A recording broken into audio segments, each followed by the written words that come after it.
So, I recently beat Pokemon Legends Arceus about a month ago, and I decided to make a video on it while it's still fresh on my mind. I don't plan this to be a really in-depth review, just simple thoughts and dumb fun. So, some history. I'm not really a Pokemon player, although I do know the series. The last game that I seriously played in the Pokemon franchise was Pokemon Y for the 3DS. And I honestly don't really remember much of that game, except for getting really frustrated at all the wild encounters. And that's actually what attracted me to Pokemon Legends Arceus in the first place. From the trailers and such, it didn't really seem like there were random encounters per se, and you could fight any Pokemon that you wanted, or not fight and run away. So I figured if there's any time to get back into the franchise, it would be with this game. And I can safely say that I enjoy Pokemon. I'll keep this review spoiler-free, although I doubt any of you really care about that since this video game came out almost 2 years ago at this point. Regardless, you start off by meeting the almighty Arceus, which, if you're like me and don't know Pokemon that well, it's basically like the god Pokemon. Anyway, he sends you all the way to ancient Pokemon times, i.e. sometime in the Industrial Revolution, given by context clues. And for the namesake of the game, Arceus doesn't really show up a whole lot in the main story. I mean, people talk about him, calling him the almighty Sinnoh, but for the most part, he's just kind of this mythical being out of your reach. The gameplay of the game is surprisingly complicated for such a simple concept of catching Pokemon. Like, literally every single button is used for something unique. They introduce each mechanic slowly enough that while you're playing, it's not too overwhelming. But if you were to take a break for a while and come back, you definitely forget how to play. I came back to this game. I made this script like a month ago and came back to film for this video and to make it, and I legitimately forgot how to play while getting footage for this, so this rings really true.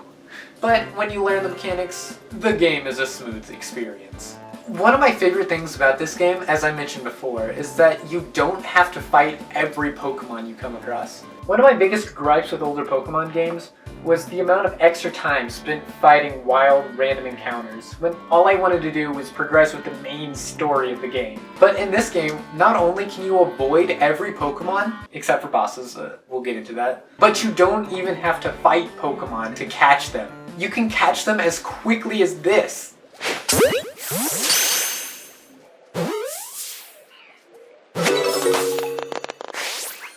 Of course, for the more powerful Pokemon, you do need to catch them the old-fashioned way, but considering everything, it's not that bad. There's different levels of Pokeballs you can use that are more effective at catching, but in turn are harder to craft. Speaking of catching Pokemon, here's my quick rule of thumb for what type of ball to use when catching Pokemon. From roughly level 1 to 30 on the opposing Pokemon you want to catch, a normal Pokeball is fine. From roughly level 30 to 50, a Great Ball will have to do. And from level 60 plus, you'll want an Ultra Ball. The special Pokeballs, like Feather Balls and Heavy Balls, act as a sort of Great Ball for their affected Pokemon. The Leaden Balls and Wing Balls are like Ultra Balls for their affected Pokemon, and the Jet Balls and Gigaton Balls act as even more effective than Ultra Balls for their respective Pokemon. The latter aren't unlocked until way later into the game, so you probably won't have to worry about that. These are just my observations after playing the game, so I can't really verify them, but as for someone who's completed the complete main story, this is what I've found that works. Oh, I forgot to mention a very important part of this game. You can change clothes!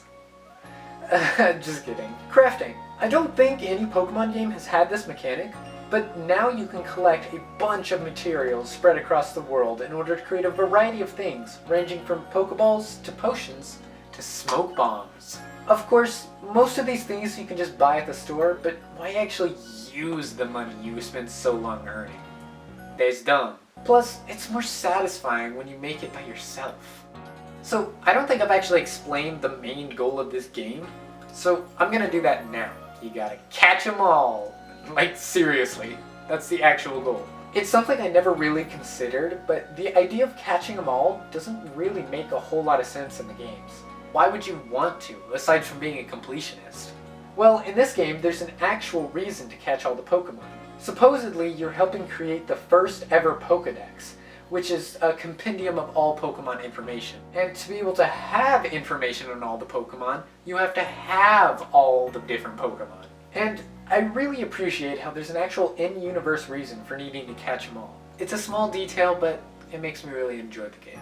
You have to scour the 5 different locations in the region to be able to catch all the Pokemon, because Pokemon only appear in certain locations. And the areas are big. Like, I was astounded to see how far you were able to go the first time I played this game. It's by no means Breath of the Wild, or more topically, Tears of the Kingdom levels of big, but for a historically linear series, it's impressive. And unlike in previous games, instead of getting skates or a bicycle to traverse the area more quickly, you get Stantler, or Ursaluna. When I first saw this game, I thought you were able to make any suitable Pokemon be able to be ridden, which is why I kept a Ponyta in my party, but let me tell ya, after playing through the entire main story, that is not the case. The only ones you get to ride are the 5 they hand out to you, one unlocked for each of the 5 main regions. And to have them, you have to first beat them in a Pokemon battle, acting as a sort of mini-boss for the region. Speaking of which, while in most Pokemon games trainer battles are the main part of the game, they are fairly few and far between in this one, which I assume comes as a result of most of the characters being terrified of Pokemon, like unreasonably so. But whether that's a good thing or a bad thing will come down to your preferences. There's still plenty of wild Pokemon battles. And boss battles. That's the last major thing I have yet to mention. Other Pokemon games have gym battles as the ultimate test of ability, but this game actually has boss battles against the nobles of the regions. There are a total of 6, one for each region, and then the final boss. These battles are usually pretty easy. I got the first 4 bosses on my first try. The 5th one I failed once because I was getting a little bit cocky, and the final boss was a decent challenge. But it's safe to say you probably won't have to worry about prepping too hard for these boss battles. In fact, I often switched out my party for lower level Pokemon for various reasons, including adding a level 15 Pokemon to my party of mostly level 40s because Piplup is my favorite Pokemon, don't at me! And I still didn't have trouble until the 5th boss. Although, you might want to stock up on revives. Just a tip for the wise. But yeah, that's my spoiler-free review of Pokemon Legend Arceus. I'll go ahead and give it a score from 1 to 10 based off of my limited intellect. 9. 8. I don't really need to give an explanation. This video was kind of like the explanation. Anyway, I hope you enjoyed that review. Make sure to come back to this channel for more amazing content. And I'll see you next time. Bye!